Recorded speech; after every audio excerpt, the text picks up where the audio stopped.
So if you start the day just with you, you're not reacting to anybody else. And it's not that like, I'm not saying email is like the enemy here. We all have to send emails and we all correspond with the people we love in various ways.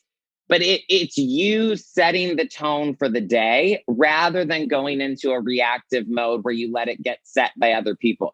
And, that was in reference to the start of the day. But I would say the same thing about many, many times I will find myself midday or maybe evening as I'm getting into that time where I really want to be relaxing and shutting off my brain for a little while, or at least slowing it down.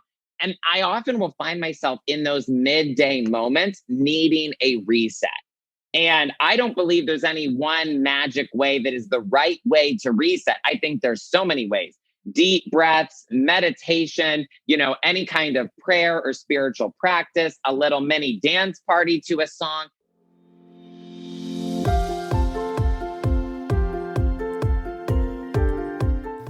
Hey there, my friend. Welcome to the Powerful and Passionate Healthcare Professionals podcast. I'm your host, Sabrina. I am a cardiothoracic surgery PA with a background in public health and neuroscience. I'm also your peak performance coach.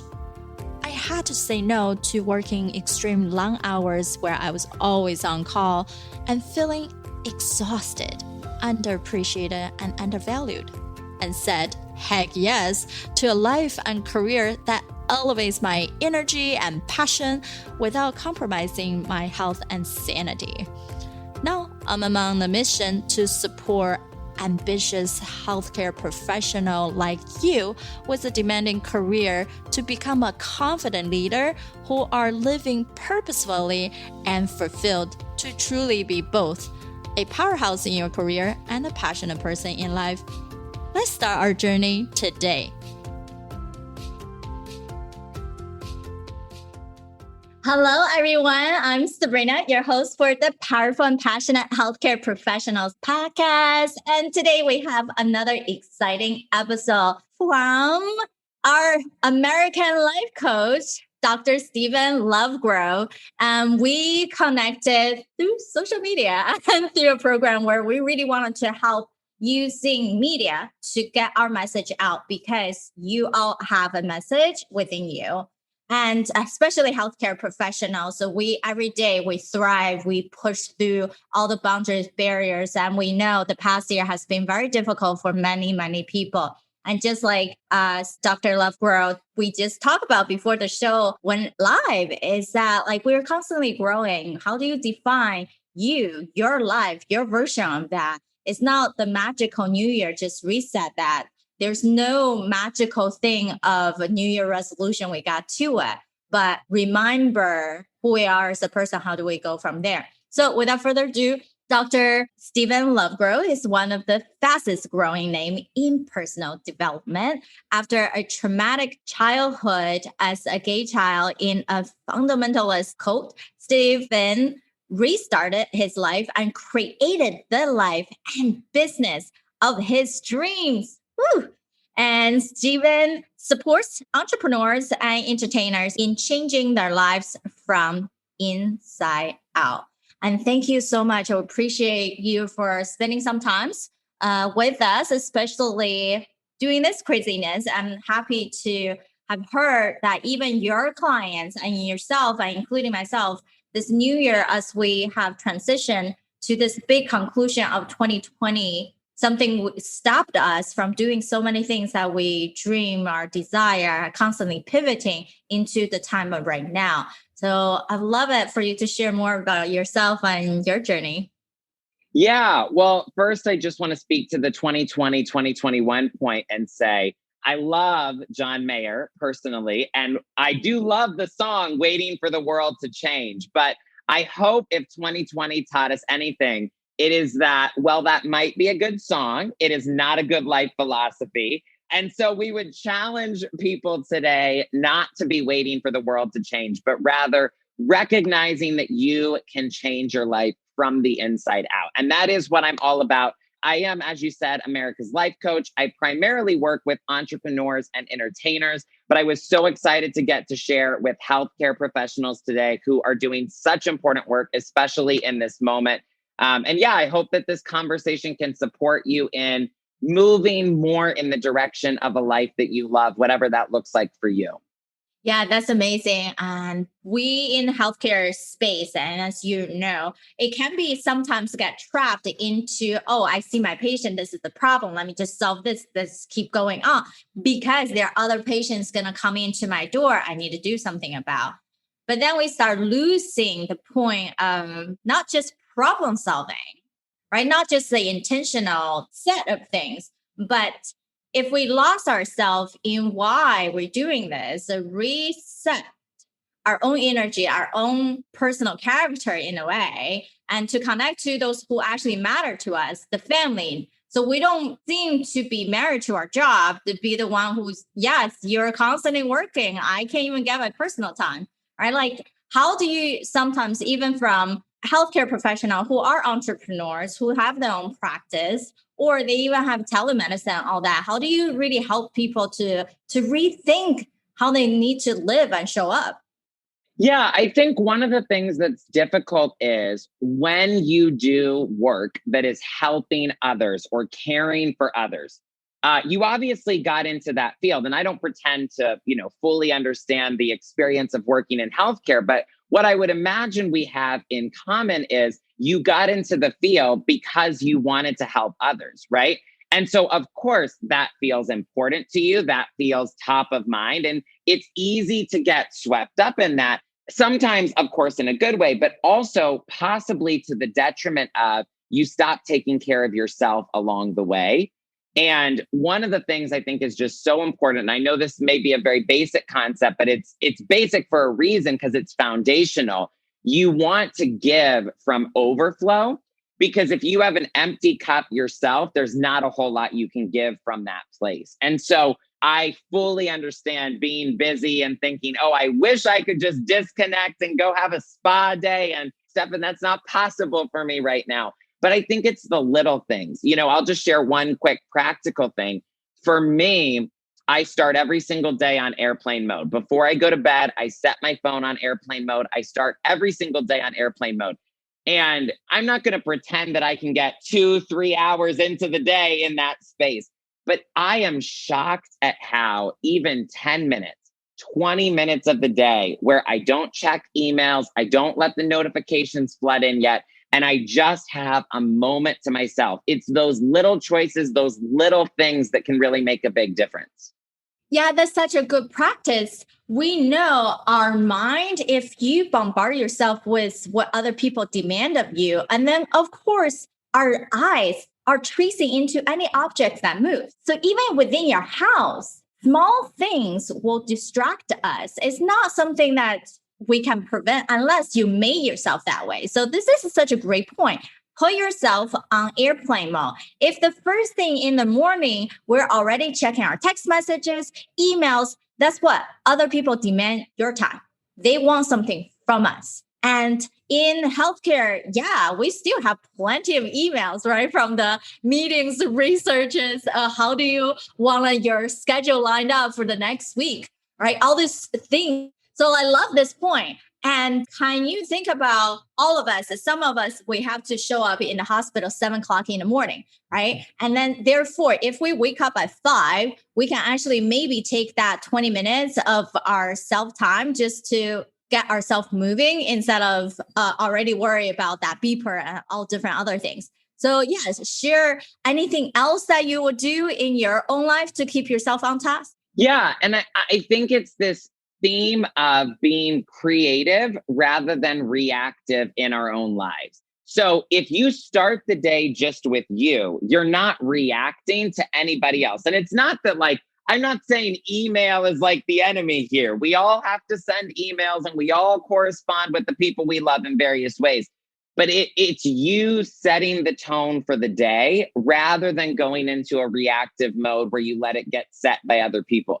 And, that was in reference to the start of the day. But I would say the same thing about many, many times I will find myself midday or maybe evening as I'm getting into that time where I really want to be relaxing and shutting off my brain for a little while, or at least slowing it down. And I often will find myself in those midday moments needing a reset. And I don't believe there's any one magic way that is the right way to reset. I think there's so many ways. Deep breaths, meditation, any kind of prayer or spiritual practice, a little mini dance party to a song. But I think even if the day gets away from you and you end up in a cycle of reactivity, midday resets are key. We all have to do it. I have to reset on a regular basis, but don't let the day get away from you. If you're finding yourself in a cycle that's not going well, let yourself have that moment to reset as soon as you can. You're so true. I also talk about when we do reset, it can even as short as 2 minutes. And some of the exercise I do with my clients, the same thing. And one of the nurse recently presented at the hospital unit. She came off a 12-hour shift. We did this 2-minute mental reboot, what I call their mental vacations. And that's what she found. It's like, oh, I can actually keep going. It's that power of whether you use breathing, you said, or even noticing your body posture, noticing that we do have all these mental chatter that bombarding our mind, but we have the power to pivot.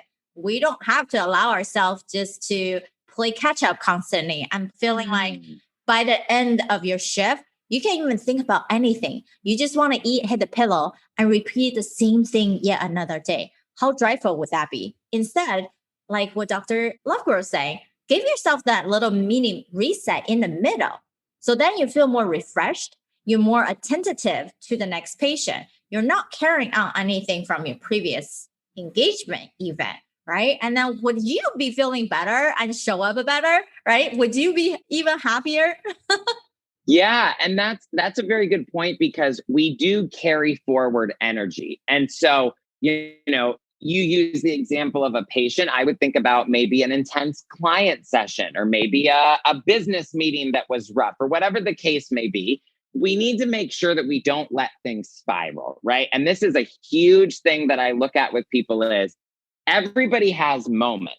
But when a moment really starts to affect your life is when a moment becomes a pattern or when a moment becomes a spiral. And so it is really important that if something throws you off, if something moves you into a not so good space, we want to attend to that. We want to care for ourselves before that just continues to spiral and get worse and worse and worse. Yes. If we allow that to happen, sometimes it's hard. That's why we talk about there are sabotaging tendencies. We recognizing what's helping us, what's truly in our genius zone, our passion zone. Let's combine different things that truly create momentum. And that's a process. And not all of us have that internal system. We might have a system on how we carry out work, right? Oh, there's a set of meetings I need to go through. There's a set of to-do list. But those are still external things. If you don't have an internal system to keep yourself going, you're also keep pouring water for other people, keep putting oxygen masks on other people. You don't know how to even reach out to grab the resource that you truly need. So this is as important as I needed to do my job, but you have to do your job for yourself first, right? And what are some of the typical barriers you're seeing people either make excuses for themselves or you feel like it's the key thing they need to fix before they move on? Can you clarify before they move on in which direction, in which sense? So for how we wanted to show up as that powerhouse in our life and in our career, what are some typical problems people actually coming to you for? And then sometimes we see our problem is A, but their actual problem is B, right? And we're not making that connection. And therefore, we're solving one problem is not really helping us to move forward. Do you see that in the clients that you're helping?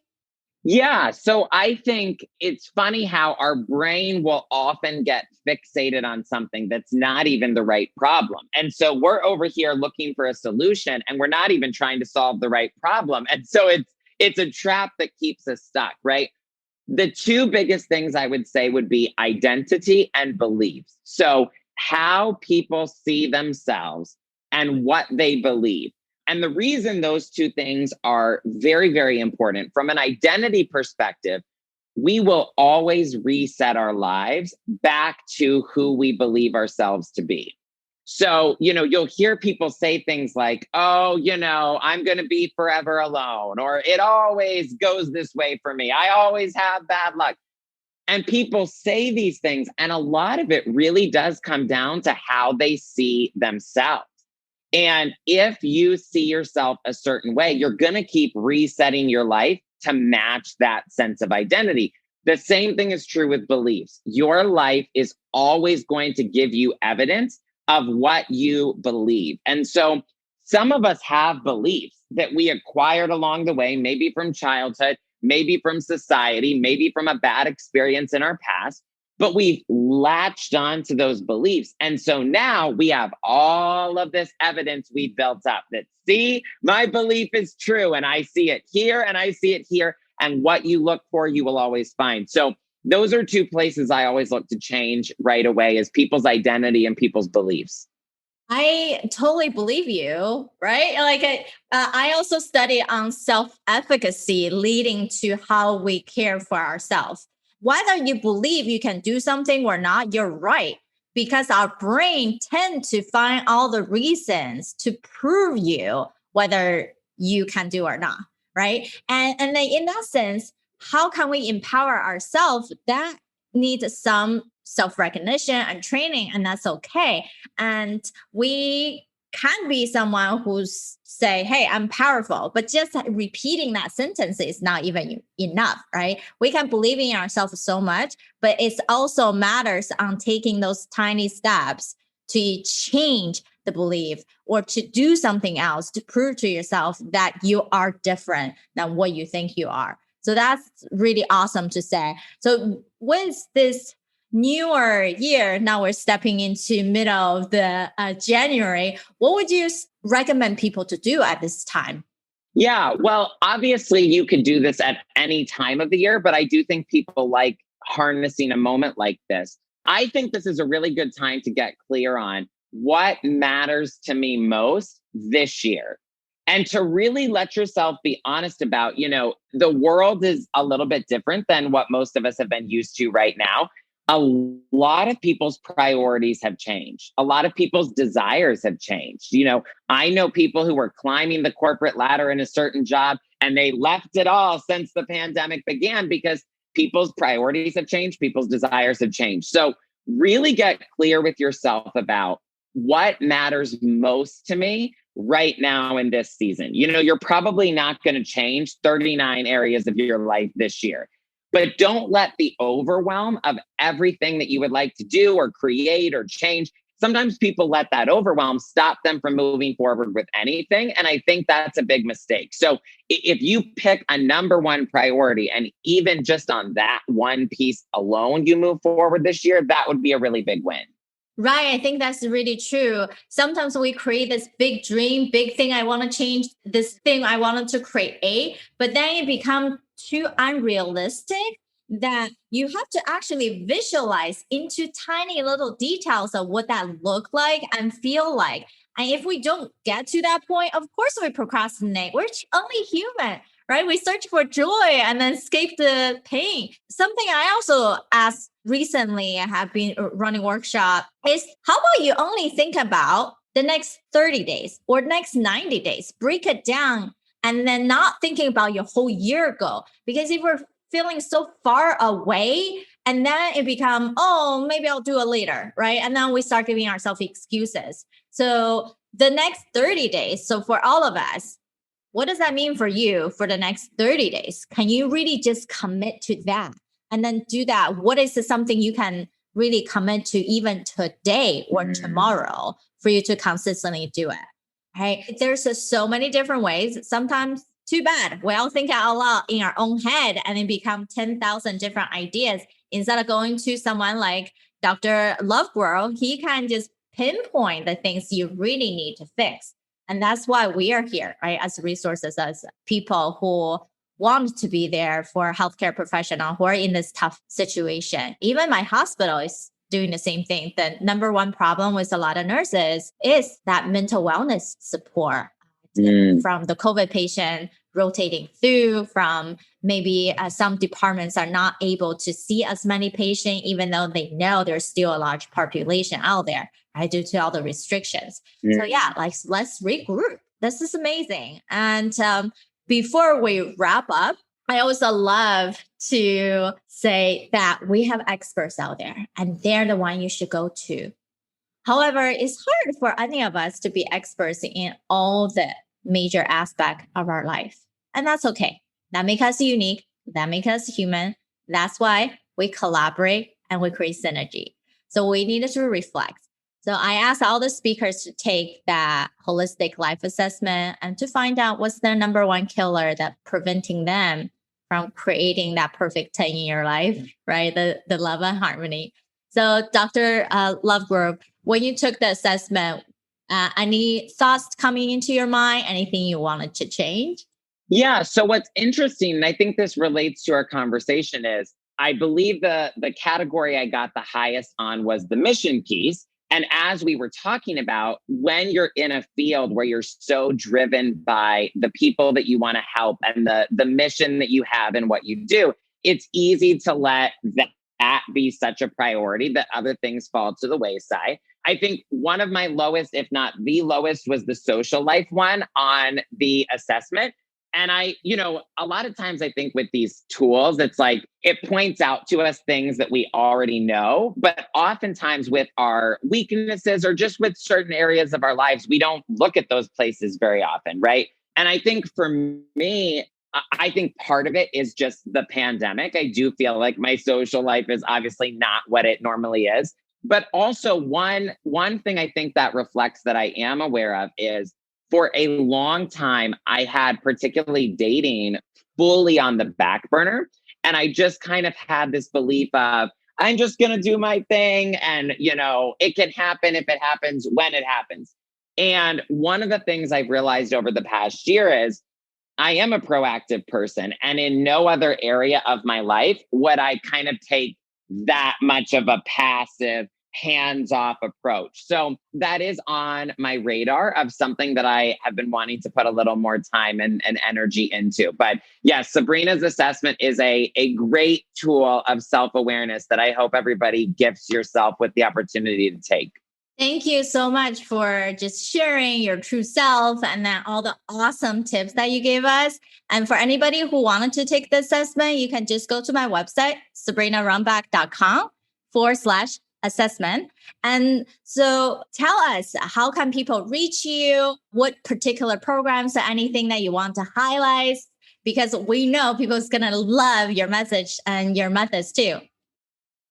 Yeah, so I say Instagram is probably the easiest one-stop shop. There's a lot of things you can check out there. I have a texting list that I text messages of encouragement. You can get the info for that there. You can learn more about my coaching, my courses, all of that stuff is on Instagram. So the handle, and I'm sure Sabrina will link it, but Dr. Lovegrove, DrLovegrove. And come say hi, message me beginning with the word Sabrina if you're messaging me there, so I see you and I know that you are coming from here. Amazing. Well, I know we are in the beginning of the year and there's so much more opportunities if we're just open our heart to who you are and be able to continue to move forward. And no matter what, we can be resourceful and we can solve it because you can be a powerhouse in your career and a passionate person in life. Thanks everyone for listening in. We appreciate your feedback. So please leave a review on iTunes. Until next week. Bye guys. All right, my friend. How did you love this episode? Make sure to subscribe to our show so you can continue to build your positive intelligence for that beautiful mind of yours to live powerfully and passionate. I know this just the tip of the iceberg. You probably have a lot more questions on actually how do I implement those things into my own life? Well, this is the solution. Joining us inside the private Facebook group, go to facebook.com/groups/powerful passionate, where I go live weekly to answer any questions that you have and continue to put more resources for you to help you to get to that point. You can be both powerful and passionate, where you're no longer working on any mundane work and truly focusing on the things that matter. You can be both powerful and passionate, or you can overcome any mental roadblocks keeping you from success. You can be both powerful and passionate, where you feel energized from the moment you woke up to the time you go to bed. Join me, and together, we can create a life where you can be both powerful and passionate.